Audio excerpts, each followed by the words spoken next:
하나님의 말씀 함께 보겠습니다. 신약성경 요한복음 14장 27절 말씀입니다. 요한복음 14장 27절 우리 한 절의 말씀을 한 목소리로 다 같이 읽도록 하겠습니다.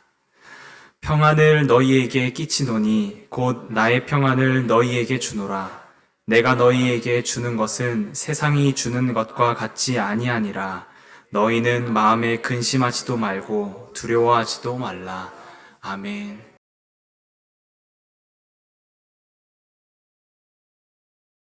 여러분 사랑합니다. 사랑합니다. 사랑합니다. 잘 지내셨습니까? 참 오래간만에 또 여러분 뵙게 되는 것 같아서 얼마나 좋은지 모르겠습니다. 우리 장승철 목사님께서 저기 앉아 계시는데 어디 가서 좀 누워 계시라 이렇게 이야기를 해도 부득불 예배 시간 저 자리에 앉아 계시는 거 보면서 마음이 좀 짠하고 아프기도 한데요. 목사님이 이석증 때문에 되게 많이 힘드셨거든요. 조금 괜찮아졌어요. 그러고서 1부 때도 앉아 계시고 2부 때도 앉아 계시는 거 보면서 아유 참 마음 한켠이 좀 아려온다 이런 생각을 했더랬습니다. 사랑하는 성도 여러분, 이렇게 좋은 목사님과 함께 신앙생활 하시는 게 좋으시지요? 네. 귀한 세움교회 우리 귀한 찬양 들으면서도 얼마나 좋았는지 모르겠습니다. 6분이 찬양하시는데 6,000명이 찬양하는 것처럼 얼마나 교회를 교회되게 그 입술의 찬양이 얼마나 무겁게 제 마음에 와닿는지 하나님께서 참 좋아하셨겠다 그런 생각을 합니다. 오늘 우리들에게 주어진 하나님 말씀 가지고 오늘 우리가 생각해야 될 주제는 샬롬, 평화입니다.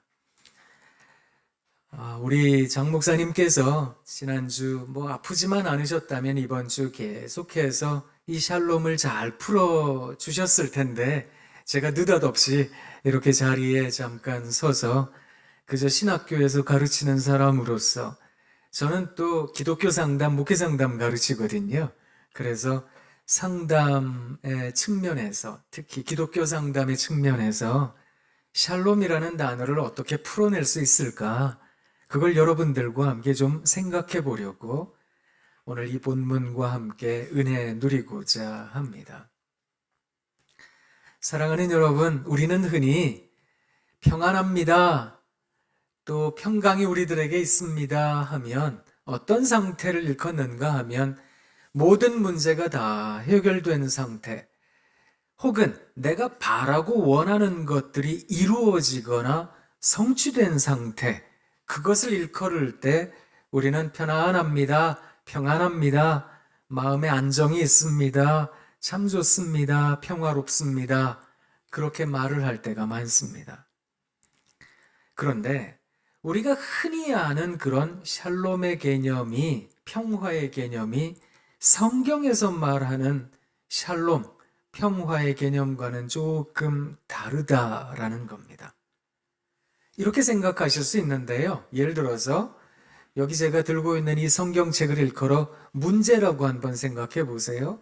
우리는 문제 해결 이렇게 생각하면 이 문제가 없어져야지요. 사라져야지요. 문제가 풀려야지요. 그래야 문제가 해결이 되었습니다. 문제가 잘 원만히 모든 것들이 다 잘 풀어졌습니다.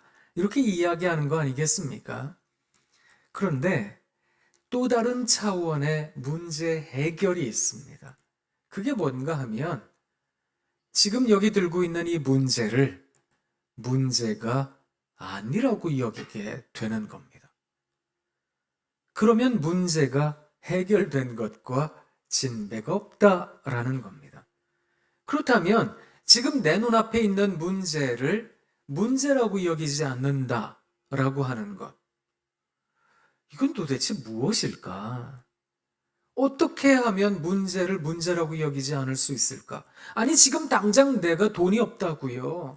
아니 지금 당장 내가 몸이 아프다고요. 아니, 지금 당장 내 삶의 처지가, 환경이 너무너무 힘겹게 내게 다가오고 있는데 이걸 어떻게 문제가 아니라고 여길 수 있겠습니까? 사람이 정신이 있다면, 생각이라는 게 있다면 지금 내가 어려우면 이건 문제지요. 그러니까 당연히 걱정해야 되고 당연히 불안해해야 되는 거 아니겠습니까? 그게 우리 모두가 하소연하는 마음일 겁니다.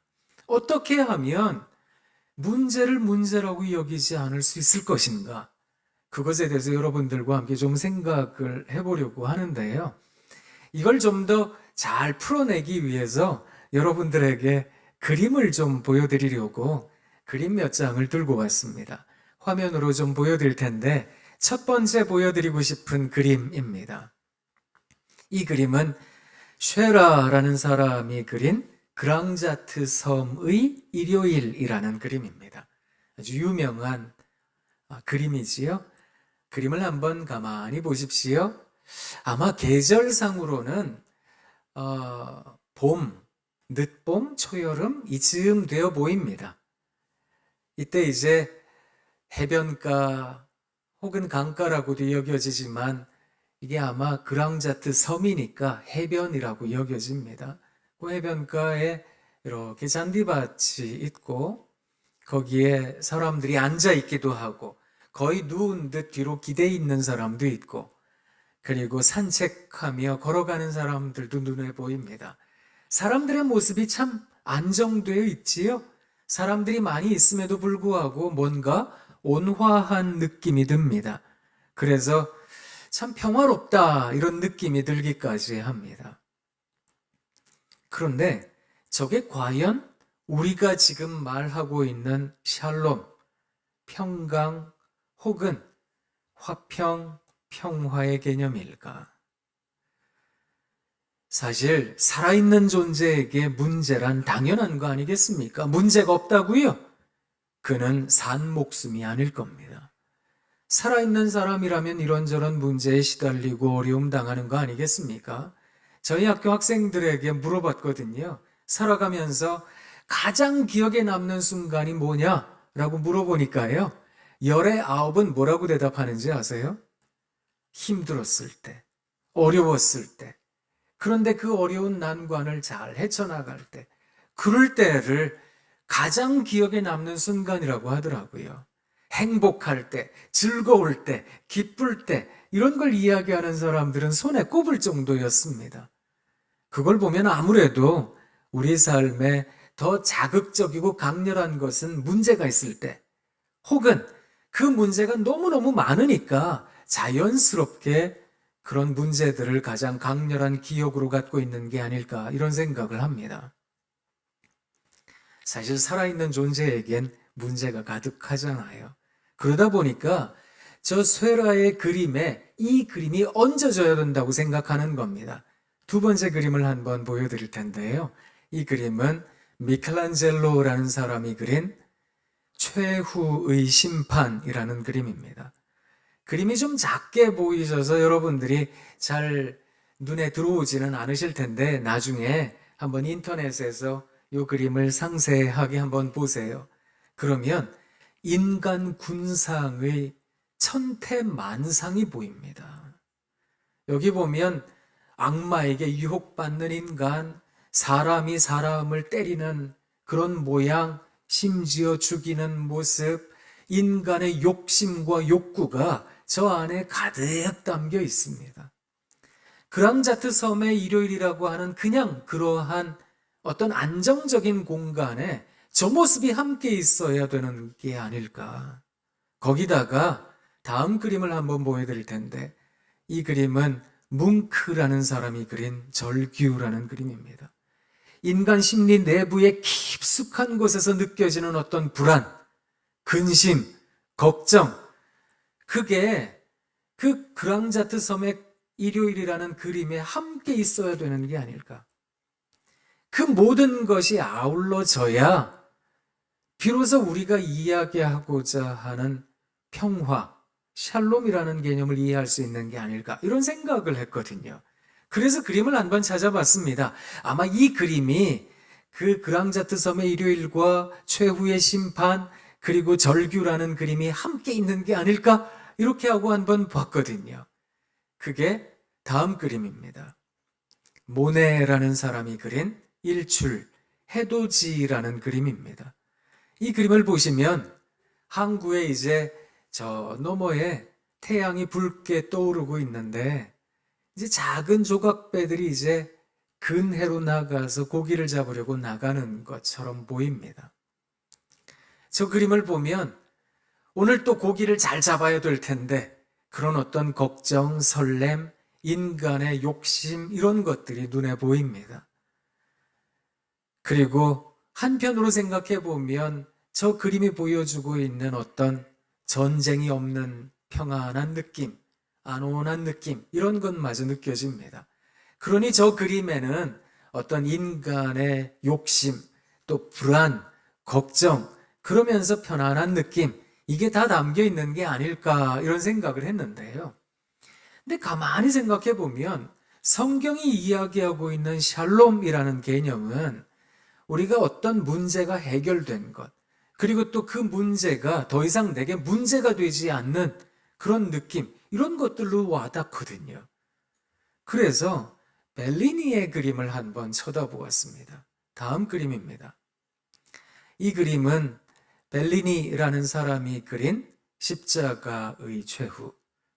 예수님께서 가상칠언이라 그래서 십자가 위에서 7가지 말씀을 하셨습니다. 맨 마지막 말씀이 뭔가 하면 다 이루었다. 그리고 나서 예수님께서 숨을 거두셨는데 마지막 7번째 말씀하시고 숨을 거둔 모습입니다. 그림을 보시면 모든 게 분명해 보여요. 모든 게 선명해 보입니다. 아주 구체적으로 조금 전에 보셨던 모네의 그림은 뭔가 좀 파스텔 톤의 뭔가 뿌연 느낌이었다면 이 그림은 모든 게 다 분명하고 구체적으로 보이거든요. 이런 느낌까지 함께 있어야 되는 게 아닐까라는 생각을 해보았습니다. 그래서 저 다 이루었다의 느낌과 함께 있는 그림은 뭘까? 마지막으로 생각해 본 그림이 밀레라는 사람이 그린 만종이라는 그림이었습니다. 이 그림을 가만히 보시면 저 지평선에 첨탑이 하나 보이시죠? 그게 아마 교회 첨탑으로 여겨집니다. 예전엔 교회 첨탑, 거기에 교회 종이라는 게 있었잖아요. 땡그랑 교회 종을 치면 우리가 시간을 알기도 하고 이제 저녁 때가 됐구나 이런 느낌을 갖기도 합니다. 늦은 종, 만종, 레이트 벨이라는 그림은 가난한 소장농 부부가 하루 종일 열심히 일을 했어요. 저 그림을 보시면 안에 뒤편에 수레가 하나 있고 거기에 자루가 하나 있고 반쯤 되는 또 다른 자루가 하나 있습니다. 아마 감자 한 자루 또 반 자루로 여겨집니다. 부부의 가운데에 조그마한 바구니가 있고 거기에 감자 몇 알이 담겨 있기도 합니다. 하루 종일 일해서 거둔 게 저 정도입니다. 그러니까 저 안에는 근심이 보였습니다. 더 열심히 해서 더 많이 캘 수 있었을 텐데 인간의 욕심도 보입니다. 그리고 어쩌면 걱정과 근심, 또 마음 아픈 여러 가지 삶의 이 모양 저 모양이 보이기도 합니다. 그런데 저 그림은 일견 바라보기에 굉장히 편안해 보입니다. 그리고 두 부부가 기도하는 모습을 그림으로 해서 하나님 고맙습니다 라는 감사의 모습이 보입니다. 게다가 하나님 이만하면 되었습니다. 다 이루었습니다. 오늘 하루 잘 지내게 해주셔서 고맙습니다. 라는 느낌까지 마음에 와닿습니다. 그래서 저 그림을 가만히 보면 저 그림이야말로 성경이 말하고 있는 샬롬이라는 것을 말하고 있는 게 아닐까? 이런 생각을 한번 해보았습니다. 샬롬, 성경이 말하고 있는 샬롬이라는 단어의 뜻은 우리가 잘 아는 대로 빚이 청산된 상태, 전쟁이 다 끝난 상태를 일컫습니다.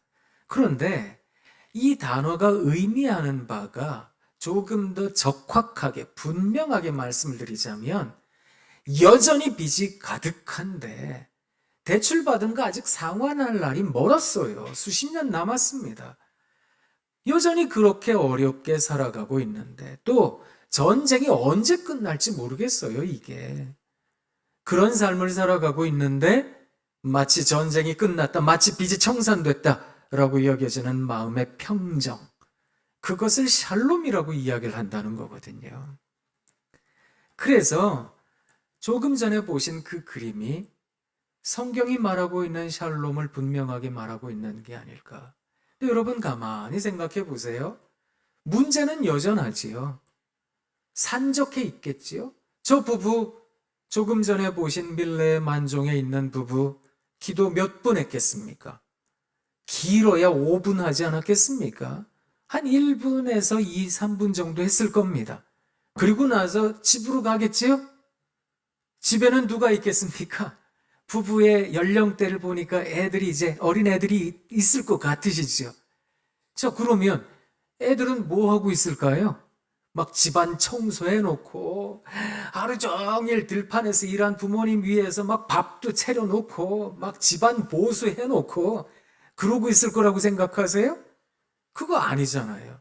애들은 애들이니까 이리 뛰고 저리 뛰고 막 장난치고 놀고 다투고 그러고 있었겠지요. 그러면 부모님이 도착하면 뭐 할까요? 뭐 전통적으로 생각해 보기에 엄마는 그저 저녁밥도 준비해야 될 것 같고, 그죠?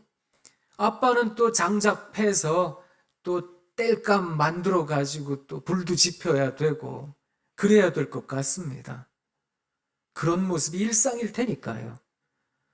그러고 있으면 누가 집에 찾아올까요? 생각을 해봤어요. 아마 집에 지주가 보낸 종들이 오겠지요. 와서 오늘 얼마나 거뒀느냐 물어볼 겁니다. 저 한 자루 반 자루 중에 한 자루는 들고 가지 않겠습니까?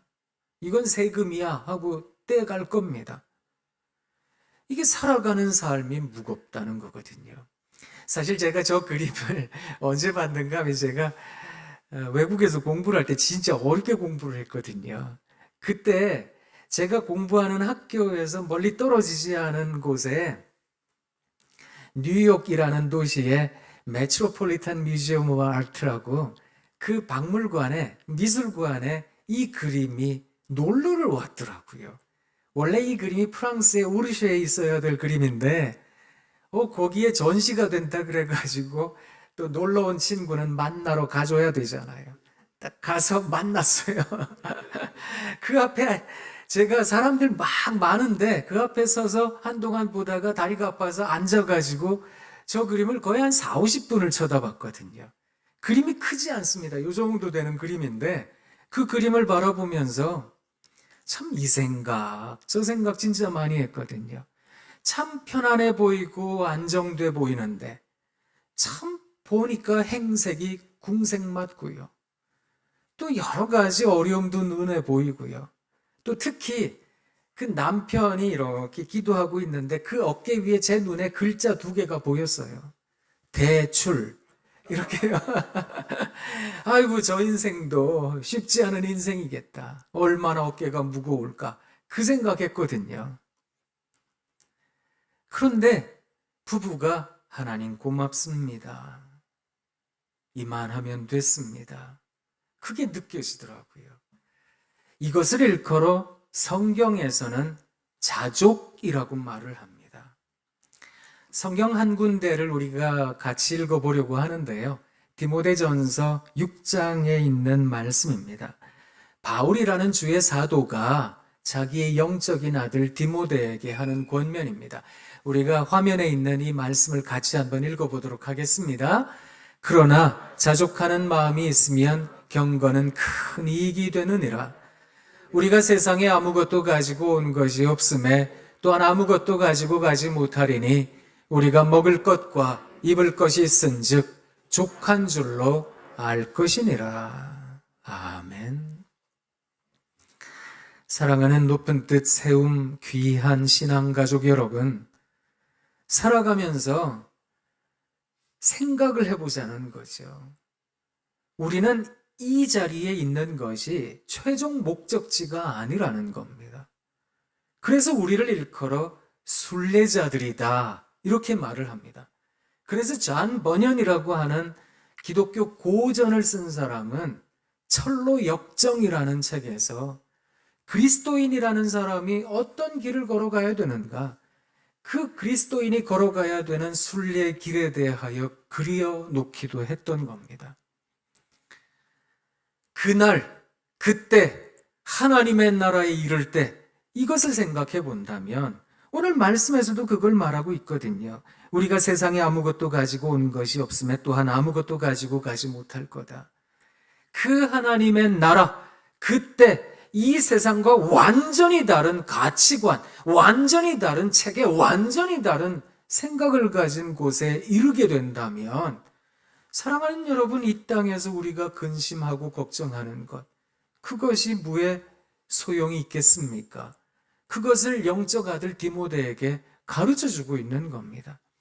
그래서 날마다의 삶에서 자족해야 된다, 그렇게 얘기하는 거거든요. 이 자족이라고 하는 것은 만족과 다릅니다. 만족이라는 건 내가 원하는 게 이루어졌을 때, 내가 바라던 게 성취되었을 때 느껴지는 찰나적 쾌감을 뜻하거든요. 근데 사실 왜 찰나적 쾌감이라고 이야기하는가 하면, 내가 원하던 거 이루잖아요. 예를 들어 옷을 샀어요, 신발을 샀어요, 뭐 차를 샀어요, 집을 샀어요. 이게 영속할 거라고 생각하세요? 영원할 거라고 생각하세요? 사실 그렇지 않거든요. 아무리 멋들어진 옷을 사고 집을 사고 해도요, 몇 년 지나면 평범해하잖아요.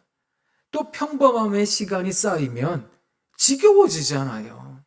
아이고, 이제 또 더 좋은 데로 가야 될 텐데, 더 좋은 거 사야 될 텐데, 이런 생각하는 거잖아요. 사람의 마음이라는 게 그렇거든요. 그래서 찰나적이라는 말을 쓰는 겁니다. 근데 자족이라고 하는 것은 이루어지지 않았어요. 내게 모든 것이 해결되지도 않았어요. 그런데 내 마음에서 느껴지는 족합니다, 하나님 이만하면 됐습니다, 그 마음을 일컫는 거거든요. 이게 경건의 삶에 큰 유익이 된다, 이렇게 이야기를 하기도 하지만 그게 바로 경건이라는 것이기도 한 겁니다. 우리가 이 땅을 살아가며 경건, 참된 경건을 이룬다는 것이 무엇일까? 그렇지요. 때로 마음속에 왜 그런 소원이 없겠습니까? 저도 애들 데리고 식당에 가면 오른쪽에 있는 가격표 안 보고 시키고 싶다고요. 아니, 그리고 똑같이 식당에 갔는데 저쪽 테이블 보니까 엄청 비싼 거 시켜놓고 먹어요. 마음속으로 생각을 하죠. 저 집은 뭔가 특별한 일이 있나 보다, 뭐 결혼 한 30주년 됐나 보다 이렇게 생각을 하죠. 그런데 이게 내가 갖고 있는 걸 보니까 상대적인 박탈감을 느끼는 거예요. 난 이것밖에 못 먹네. 그런데 여러분, 우리가 이 땅 살아가며 어디에다가 관심을 둬야 될까? 어디에 우리 시선을 둬야 되는 것일까? 이게 아주 중요한 문제라는 겁니다. 그래서 그리스도인이 된다는 것은 관점의 전환, 내가 가지고 있는 시선의 변화, 이것을 뜻하는 것입니다. 높은 산이 거친 들이 초막이나 궁궐이나 내 주 예수 모신 곳이 그 어디나, 어디라고요? 우리 후렴 같이 부르겠습니다. 할렐루야 찬양하세, 내 모든 죄 사함받고 주 예수와 동행하니 그 어디나, 어디라고요? 하늘나라. 이야, 하나님 고맙습니다. 여기가 하나님의 나라입니다. 내가 지금 다니고 있는 곳은 높은 산인데, 물론 궁궐에 살면 누군들 천국입니다 못하겠습니까? 하지만 내가 지금 가고 있는 곳은 거친 들인데, 나 지금 살아가고 있는 곳은 초막인데, 뭐 이게 지질이 궁상이지요. 그런데 살아가면서 우리 하나님 모시고 살아가니 여기가 천국입니다. 이야, 우와, 하나님의 나라가 이곳입니다. 이런 마음의 평정. 그것을 이야기한다는 건 결국 믿음을 말한다는 거거든요.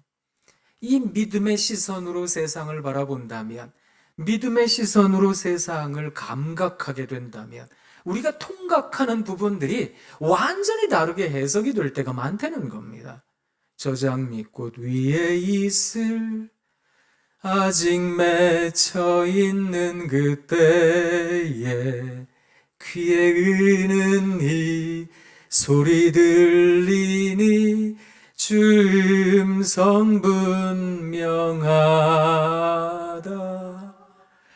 주님 나와 동행을 하면서 나를 친구 삼으셨네.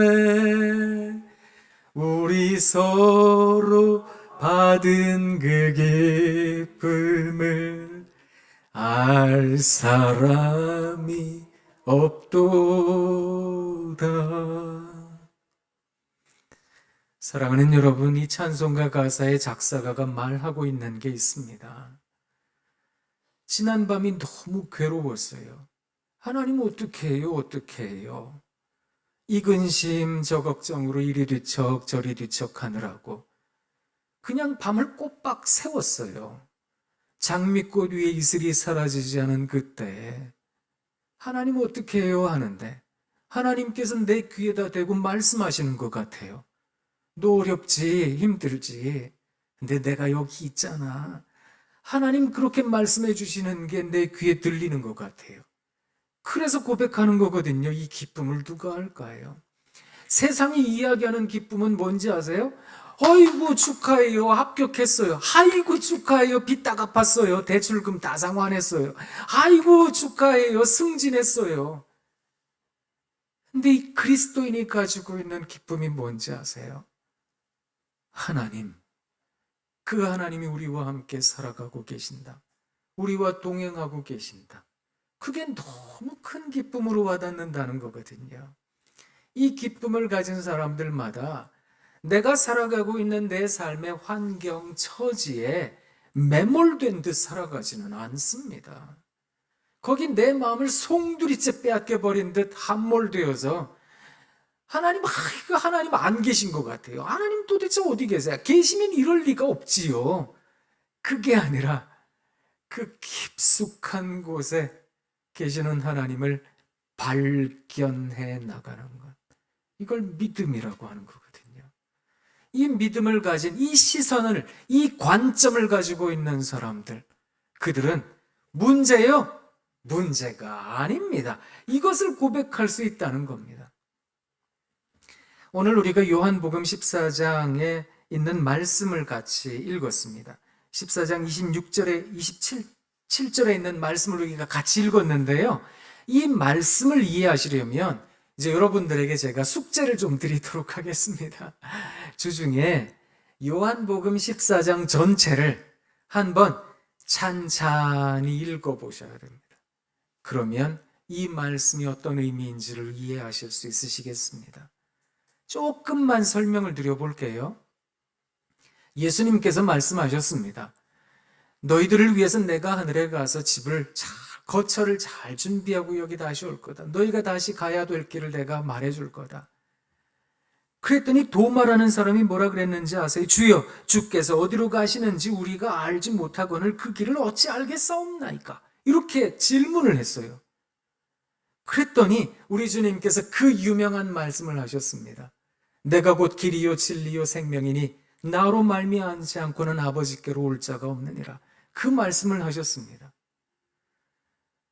아버지께로 갈 수 있는 방법, 아버지께로 이룰 수 있는 방법이 우리 주님께 있다. 이런 말씀을 들려줬더니 빌립이라는 사람이 또 물어봤어요. 주님, 아버지 좀 보여주세요. 아버지를 보여주셔야 되겠습니다. 이렇게 또 질문을 했습니다. 그때 예수님께서 말씀하셨어요. 내가 너희들과 함께 있지 않느냐? 내가 너희들에게 말해주지 않느냐? 내가 너희들에게 보여주지 않느냐? 내가 여기 있는데 왜 너희가 자꾸 하나님을 보여달라고, 아버지를 보여달라고 하느냐? 그랬더니 또 가룟 유다 말고 예수님의 제자 중에 또 다른 유다라고 있습니다. 그 유다가 예수님께 물어봤어요. 아니, 주님을 우리는 보건대 세상은 주님을 모르지 않겠습니까? 왜 주님께서는 세상에겐 감추어지시고 우리한테는 나타내 보여주시는 겁니까? 이걸 물어봤어요. 그랬더니 주님께서 말씀하셨습니다.